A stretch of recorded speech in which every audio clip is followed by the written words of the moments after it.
We continue with the message of the book of Nehemiah, which I think we shall all agree,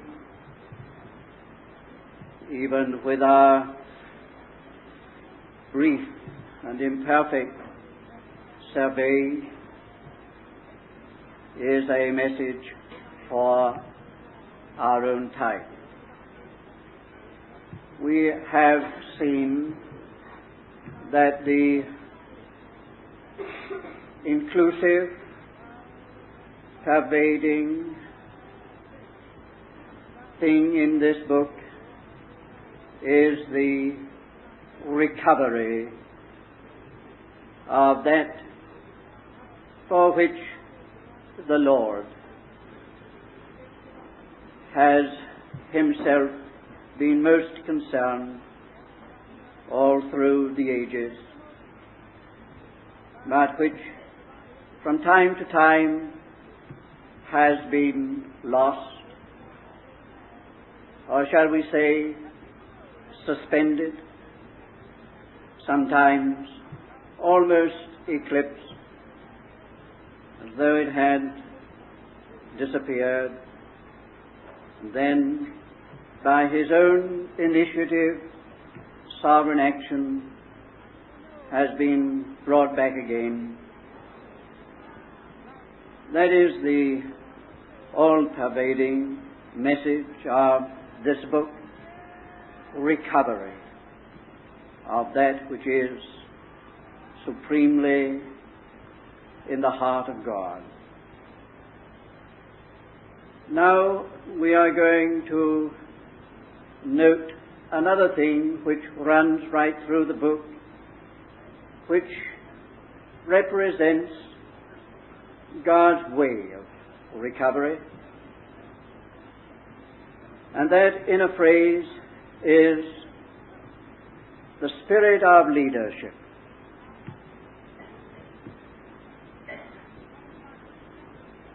Anyone who knows anything about this book will immediately recognize that that is something which pervades, which runs right through, and which accounts for everything in the realization of that desire of God, the spirit of leadership. I particularly emphasize the spirit of leadership. For undoubtedly, there's an atmosphere about this book. There's a power, a dynamic, a force about it, an energy. It is a tremendously energetic book.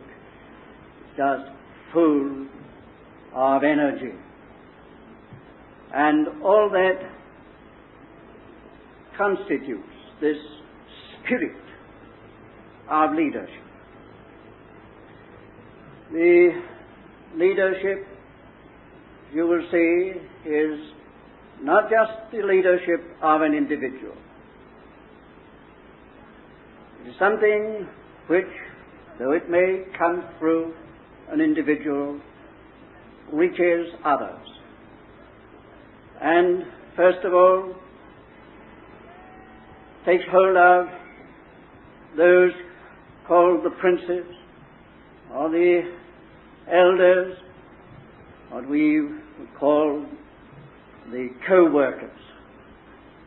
And then it still spreads and takes hold of the people, so that the spirit of leadership is expressed individually and in a group, and then in the whole remnant.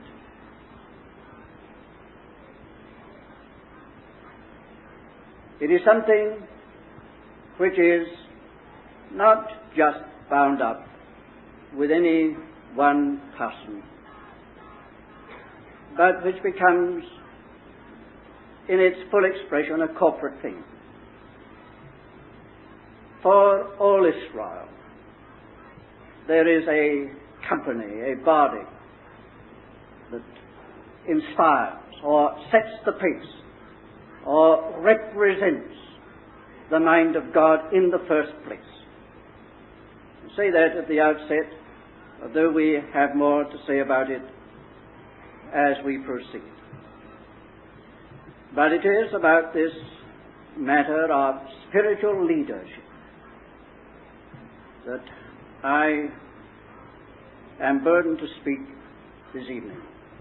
I have said that much that I have just said because I anticipate that there are those who would never regard themselves as leaders, who would feel, therefore, that any word about leadership has nothing to do with them.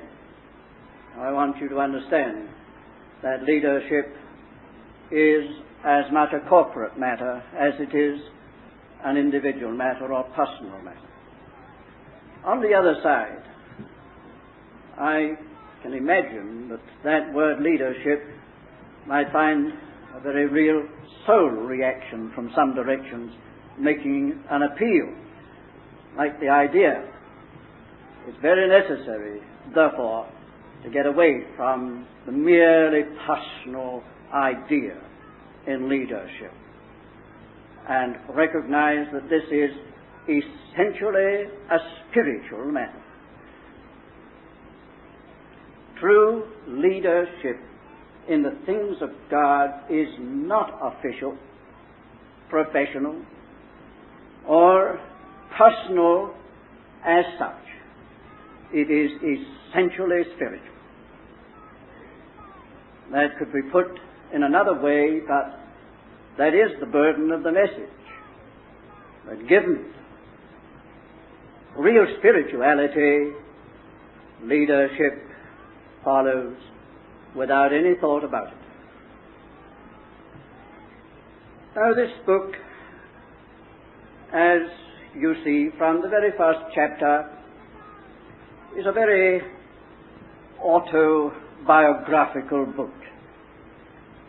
That is, Nehemiah says a great deal about himself, always in a good way, never in a bad or wrong way. The personal pronoun occurs many times in the first chapter, and if you read it and note how he speaks of himself, you immediately catch the significance and meaning of spiritual leadership. Came to pass, as I was in Shushan the palace, that Hanani, one of my brethren, came, he and certain men out of Judah, and I asked them concerning the Jews that had escaped, which were left of the captivity, and concerning Jerusalem. I asked them, simple way of expressing himself, but that contains a spirit of real concern. Of real concern. I asked them.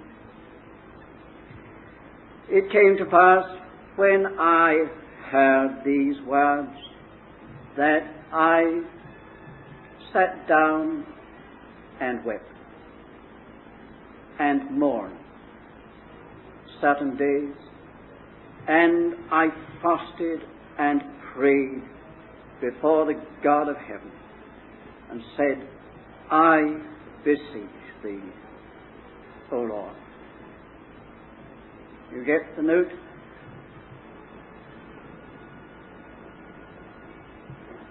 Now that's the spirit that runs right through this whole book.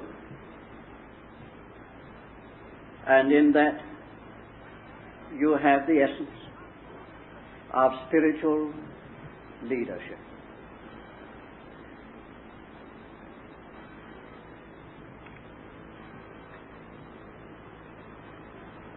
There is one thing that I would have you note, because it is vital to this consideration. Nehemiah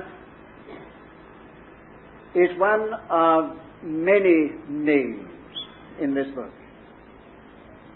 He may be the chief one, but there are many names in this book. The chapter 10 is just completely given over to a great list of names. And Nehemiah, like the many other names mentioned in the book, would never have been known in this world and to us but for his heart relationship to the Lord's interests. But for it being true what he said. I inquired. I wanted to know. I sought to get knowledge of the situation amongst the Lord's people. And when I heard, I wept, I mourned, I fasted. That is, dear friends, no formal kind of interest in religious work and things. That is a heart relationship. No doubt about it, this man's heart was burdened, heavily burdened over the state of things in his time.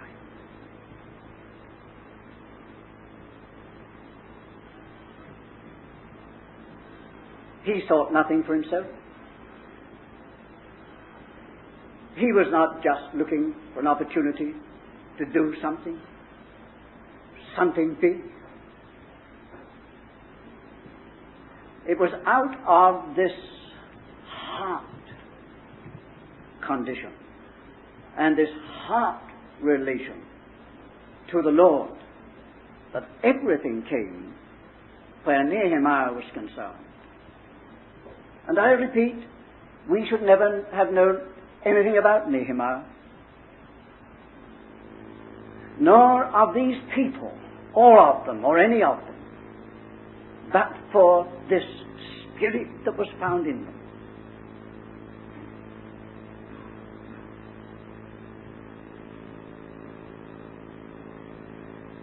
Nehemiah was not a priest. He was not a prophet.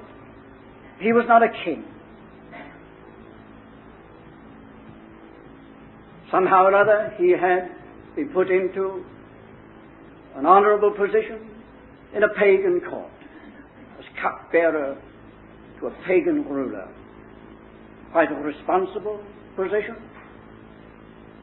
But officially in Israel, he was nothing as far as we know. Whatever he was, we are not told. He was a man, and a man with a burden. And that was God's opportunity.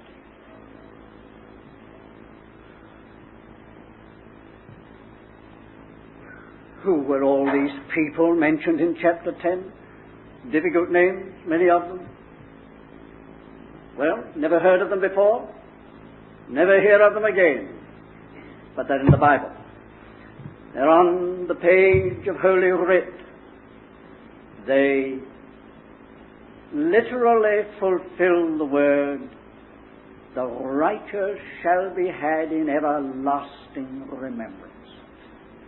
God has written them Their names abide century after century, thousands of years. As long as the word of the Lord remains, their names are there, had in everlasting remembrance. Why?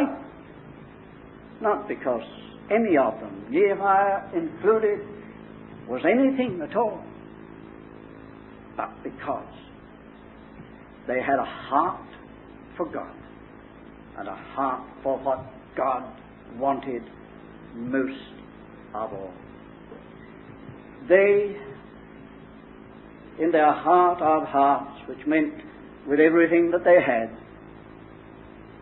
were linked with God's purpose on this earth, in this world, in their time. They were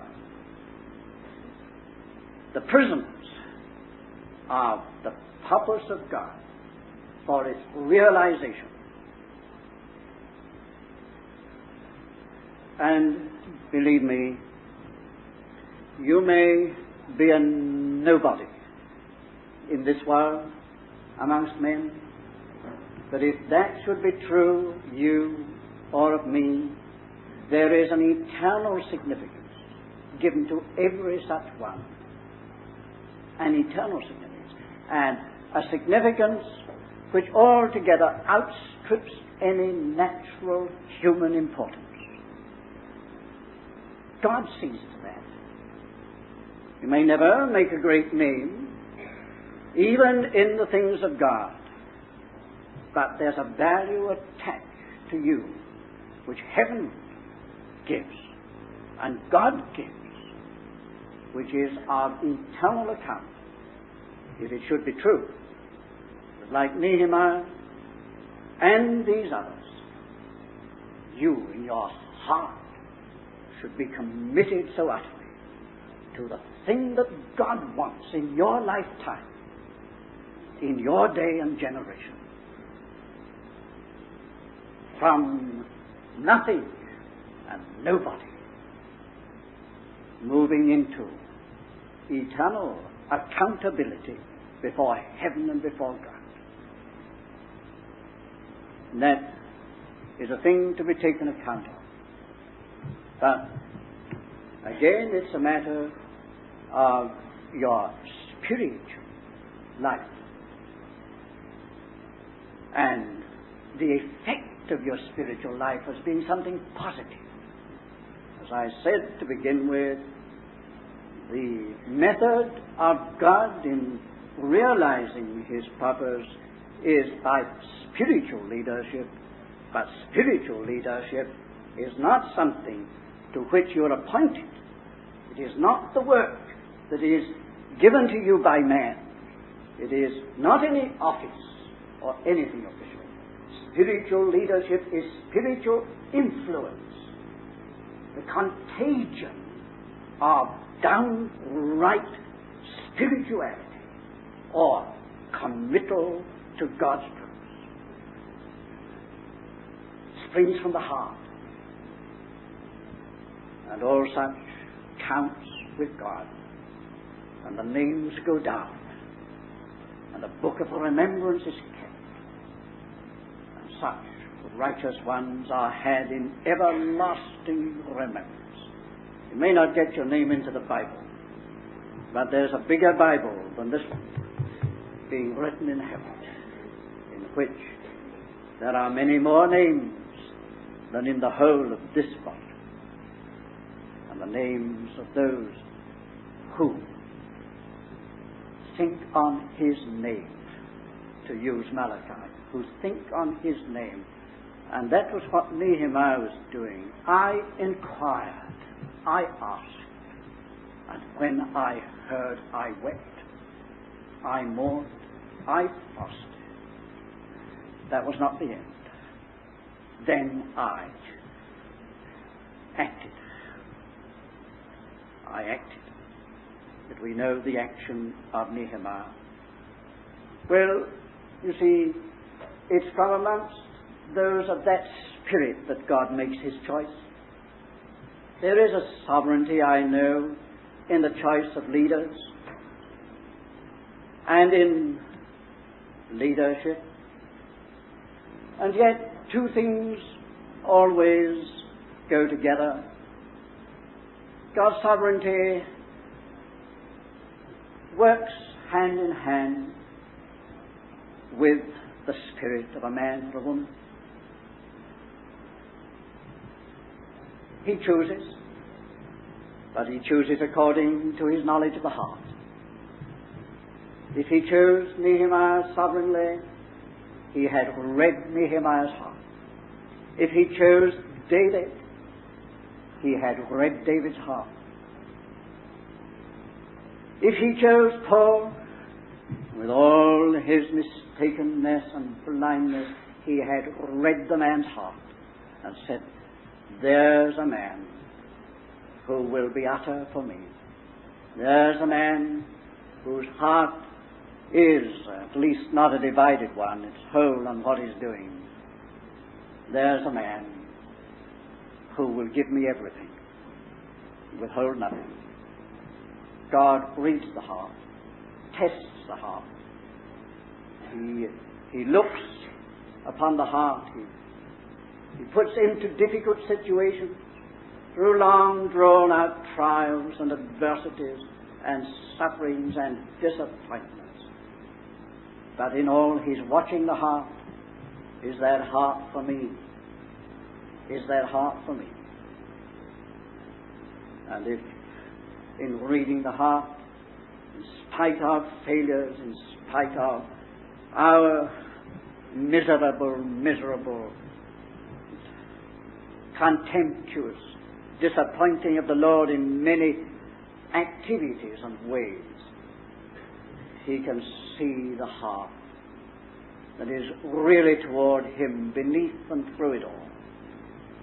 That's going to count with him, and his sovereignty will use everything, be economical about that, to see that there is no loss to God of anything that is really of the heart to him. Believe me, dear friends, that is true. God is watching your heart, looking on your heart, testing your heart, finding out your heart. And if he can find in your heart what he saw in Nehemiah's and the hearts of these others mentioned, something that would go with him, whatever it costs, go with him not for gain, but just for himself, for his satisfaction, then something will come out of that of practical value. It is out of that leadership is born. It is so. A committal to God and a standing by the committal through thick and thin. That's what we have here. The thick and the thin. Yes. They had their very heavy times, and they had what we might call very thin times. The hands of their adversaries. But they stuck to their committal. And God honored them, took note of it. It was God's purpose that had captured their heart. That's the point. Now, when you've got that far and recognize that it's the purpose of God in any given age or time or lifetime that really governs the heart, when it is like that, God's purpose,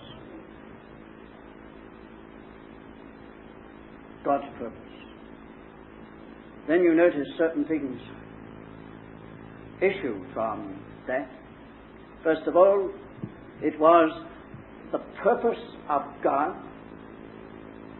to which these people were so utterly committed that brought God himself into evidence. That is a tremendous thing.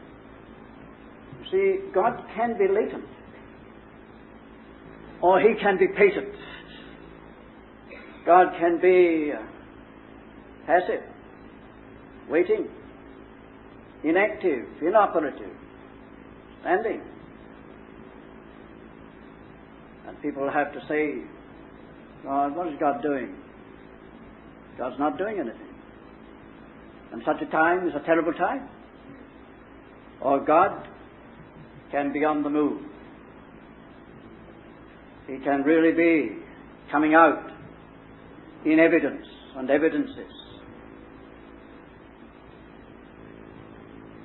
If you look at the Bible and at this book, you will see that it was this heart committal to the purpose of God for that day, for that time, that brought God out into evidence, that made God forsake all of a non-committal attitude, all of a passive condition, and come out. Or, as we said this afternoon, this book is a book of divine sovereignty. God is here, and in the companion book, Ezra, acting in sovereignty. Tremendous how God himself seems to take the initiative, as though God had said, I'm going to take this matter in hand and see it through. Come what may, I'm going to see this thing through. You know that in the companion book of Ezra, the phrase constantly recurs, according to the good hand of my God. According to the good hand of my God upon me. The hand of my God was upon me for good. It's as though God has set himself to sovereignly see this thing through. But, dear friends, God doesn't do that without a basis. And the basis was this. When he found this heart condition and this committal, that itself made it, if I may put it this way, impossible for God to stand back and do nothing. The Lord had to say, I must commit myself. They've committed themselves. I must commit myself. There's a people who mean business. I must mean business. They're going all the way. I must go all the way. 2. But froward thou wilt show thyself froward. And we could add a lot more phrases to that. God is to us what we are to him. We are careless. God will be like that. We're indifferent. Well, God will be like that where we are concerned. So God was drawn out into evidence by this concern for his own interests in that time. And again, I say, not only was God brought into evidence, but his servants and vessels were brought into evidence by their own heart attitude to the Lord. Do you want to count? Do you desire to be a profitable vessel? Do you really want to function? Let me say to you, it will not be by you being given a job. It will be by your spirit that God takes note of. And it will be spontaneous. It will not be organizational. It will be the spontaneous reaction of God to the values that he sees in you as a heart for him. And you begin to count without putting on any uniform or wearing any badge or being appointed to any work. It will happen. It will happen. You see, I'm keeping to my context.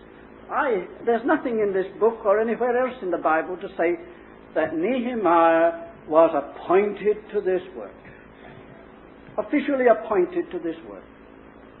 That the priest anointed him, or the king appointed him, or the prophet chose him, or in some way he was officially set apart for this job. He came into it. He simply came into it. There was no ordination service. for Nehemiah. There was no church meeting to set him aside for the work. In this case, he just came right into it. He was in it. He was it. It was like just walking in. You have to take notice of this. The Lord saw to that when he found what he wanted in the man. This relationship to God's purpose brought God into evidence, and it brought the vessels of his purpose into evidence. And it did a third thing. It always follows. It was this abandon to the Lord's purpose that brought all the enemies into evidence. But for their spirit, what would Sanballat and Tobiah and Geshem and all the rest of them have done? We shouldn't have known of them. Their names would not have been in the Bible with dishonor. They would not be remembered. But for this, and I'm touching something that is very real and true to life. Make no mistake about it, if you are like this man or these people with a heart, a real heart for the Lord and his full purpose, in your day and lifetime, that very spirit will make enemies, will bring enemies into evidence. You'll not lack enemies. And really, you know, there are two ways of looking at that. The way of feeling sorry for yourself. We're always tempted to that when the enemies come into evidence, begin to fight as they did here. There's another way of looking at it, that it may be complimentary to have a lot of enemies. It may be a compliment. Paul said, "A great and effectual door is opened unto me." He did not say, "But there are many adversaries." He said, "And there are many adversaries." It's the compliment that the enemies pay to a spirit of devotion to the Lord. We will give the enemy credit for this much. However much we won't give him, we give him credit for this, of never wasting his energy or his time. He sees it's worth his while to fight a spirit like this. See, to break that spirit, to break this that I'm calling the spirit of leadership, to break and nullify that spirit, which is a tremendous influence upon others from God, was the sole object of all these many adversaries and the various forms in which they set themselves to stop this work. Really, reading through it all, you should be saying, and see that their attitude was this: we must break the spirit of this man and these people. We must break this leadership. We must nullify this influence, this energy. We must in some way wear them out. Wear them out so that they give up. They just give up. They lose heart. Give up. That was the one object.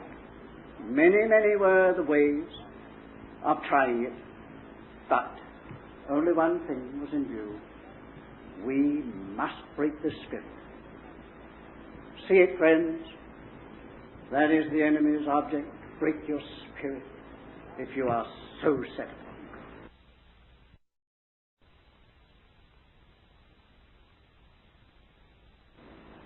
See it, friends? That is the enemy's object. Break your spirit if you are so set upon God.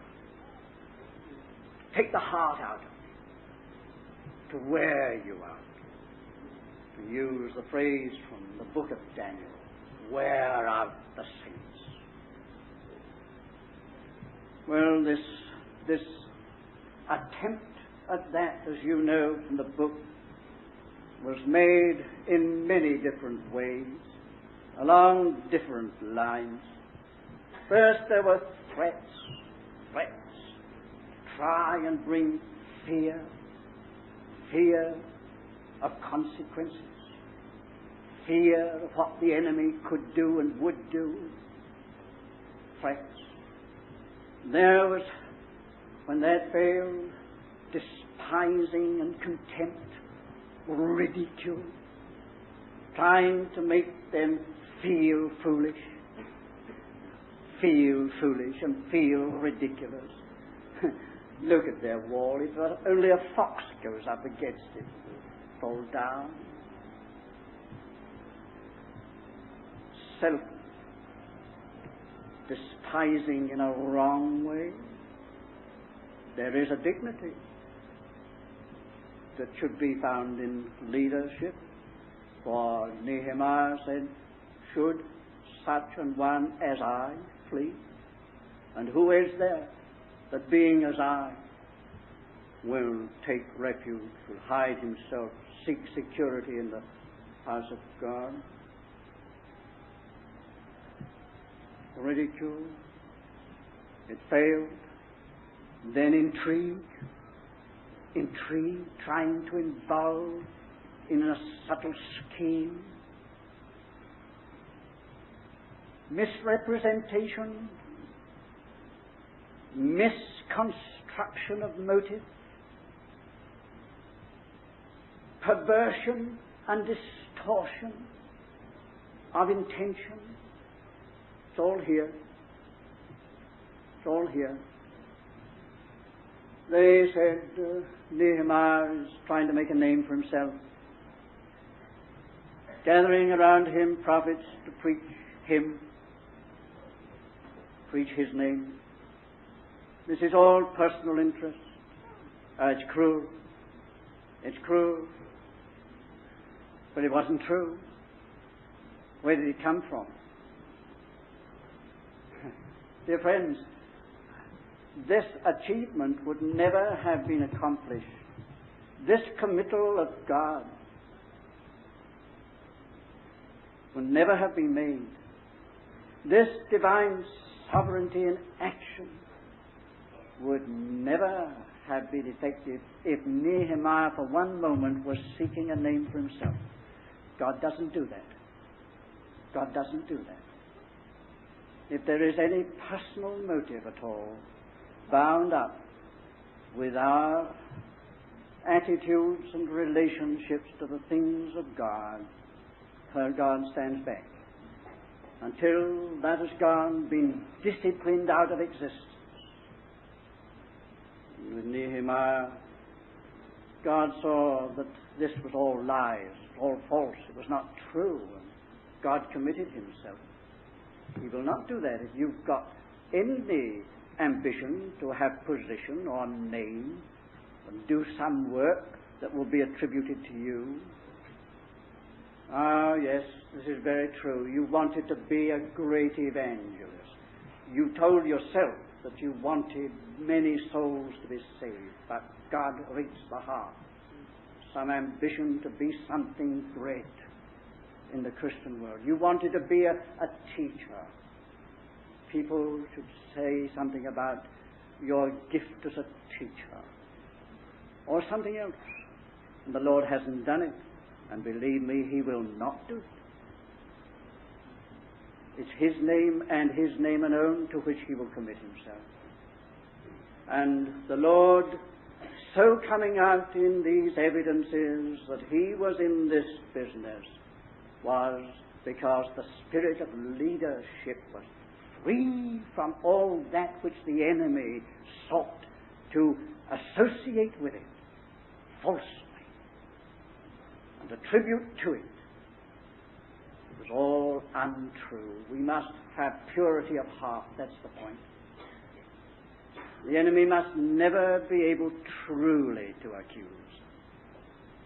Well, What about the work? We know that so far as the historical thing was concerned, it was Jerusalem and its wall.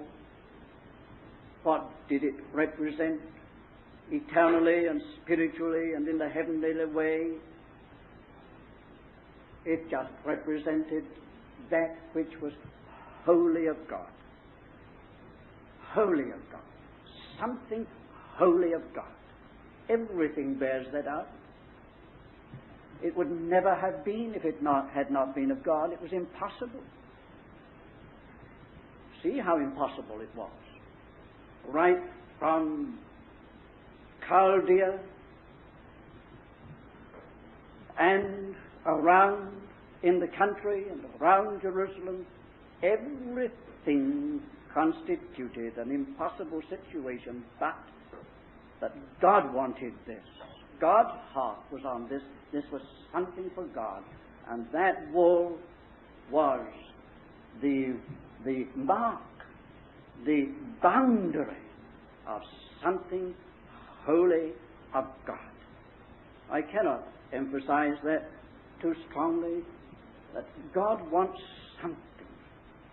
He has always wanted, and He wants it in this day, something which is essentially God. Not a bit of man and a bit of God. Not just man for God, but out from God Himself, of God. Something that says, in every way, where the people are concerned, where the work is concerned, where the Spirit is concerned, where all the means are concerned, and the resources, it's God. It's God. You can't argue on any other ground about that. Look. And if you really know the truth about that people and about that work and about that situation, you have to say, well, it's just God, that's all. Can't explain it any other way. It's the Lord. That is what the Lord wants. And that is what the wall represented. A mark between what was of God holy and what was not of God. You find the merchants coming to the gates. Leave that for a minute. That's the other element, trying to impinge, insinuate itself, get in and make merchandise of the things of God. But Nehemiah was up for that. He said, you shut the gates, and if you see them, you drive them away. And Nehemiah himself was quite ruthless with those elements that did not belong. They were foreign to what was there. He was ruthless. It's almost humorous the way he dealt with them. I chased them from me. I plucked off their hair. Well, uncompromising. This thing is of God. Take your hands off. It's of God. And in order to have it like that, you know how much there is here in the book about the great and the varied purging of these people. Purging. The mixed marriages had to be cleared up. And all that was mixture had to be put away. It was a thorough going purging of the situation. Israel was called to be a people separate from the nations. They must not intermarry and intermingle in that way that brings about a taint of any kind.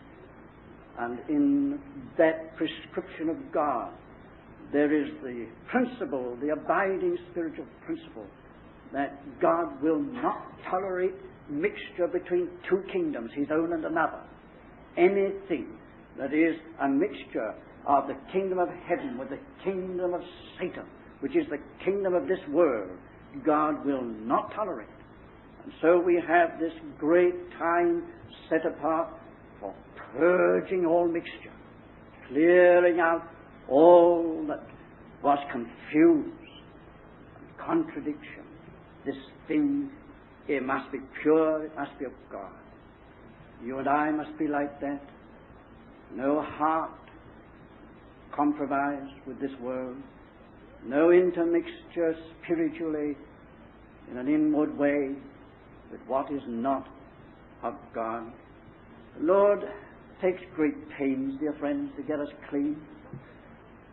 So much of our discipline, so much of the difficulty through which He puts us.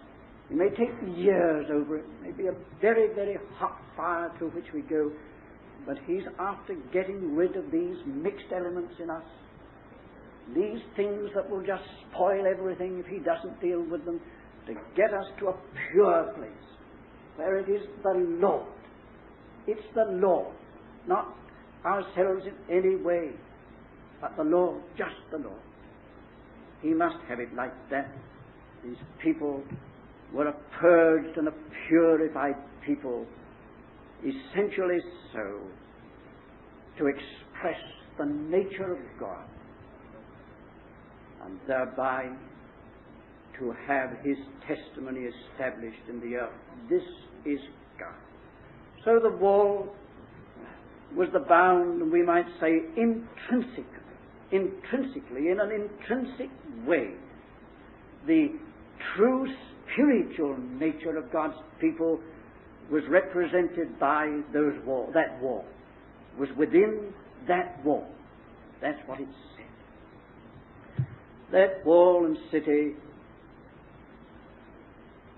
note what I'm going to say, did not signify division or exclusiveness amongst the people of God.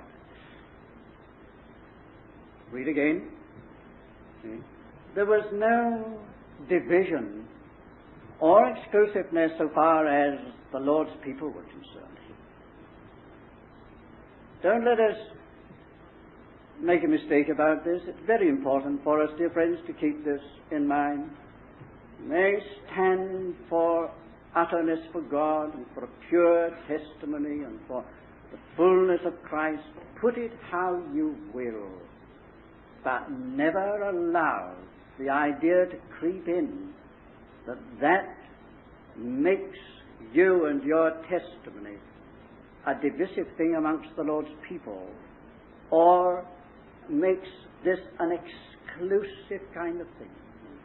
So far as this work was concerned, amongst the Lord's people, it did not create division, or did not represent, the wall did not represent division or schism amongst the Lord's people, and certainly nothing exclusive amongst the Lord's people.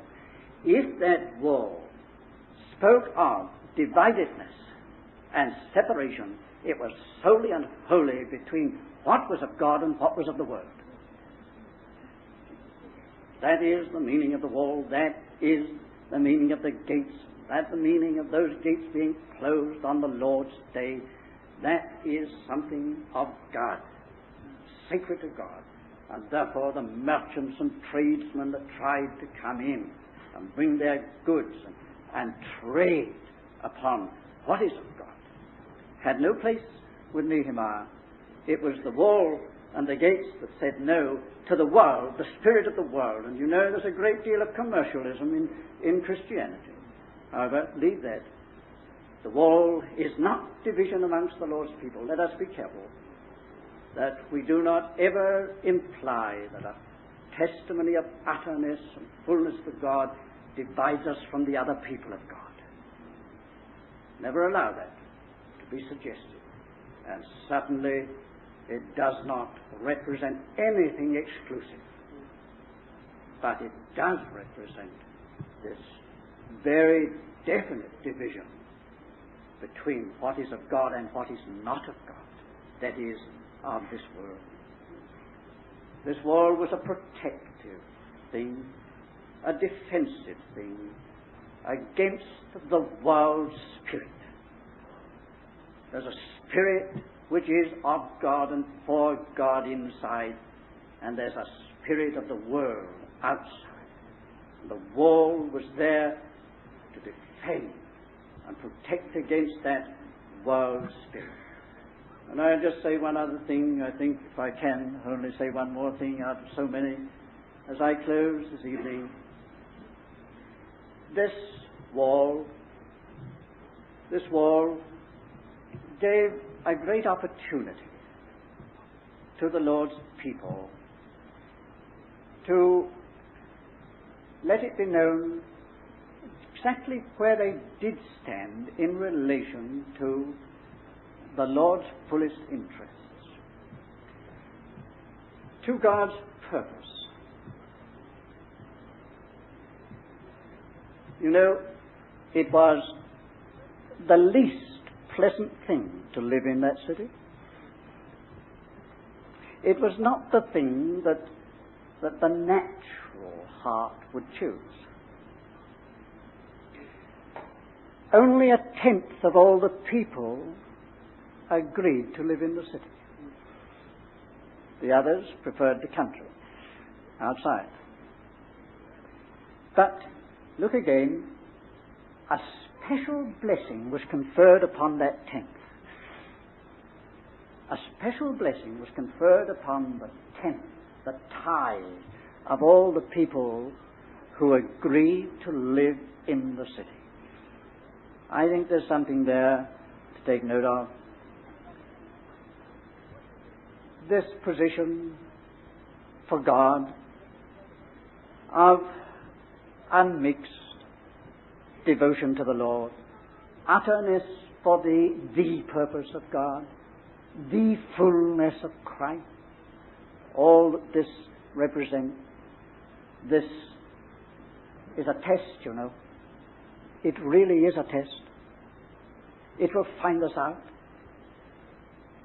There are the greater number, the 9/10, if you like, who prefer a bit easier way, not this way. Yes, still the Lord's people, still loving the Lord, serving the Lord, working for the Lord, living for the Lord, but not going this way, shrinking from this way. This is too exacting.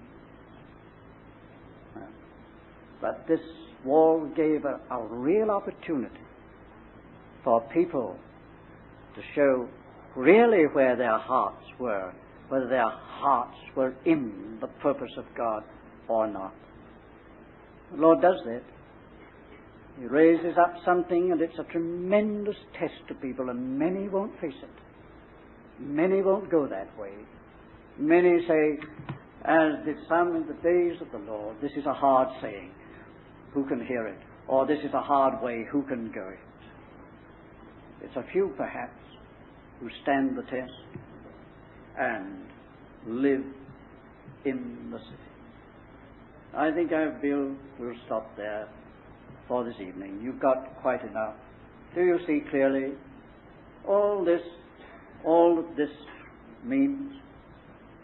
I am convinced that it's a message for today and for us here.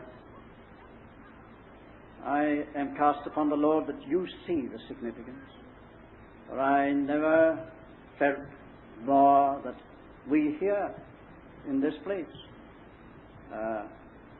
we're in greater need than we are today of a consolidating, reconfirming vision of God's purpose.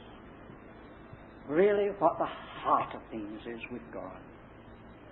We can miss the way and lose if we do not see, and if we are not captured and captivated by that which the Lord would have specifically, not generally, but specifically in this time of a recovered testimony to His Son in fullness.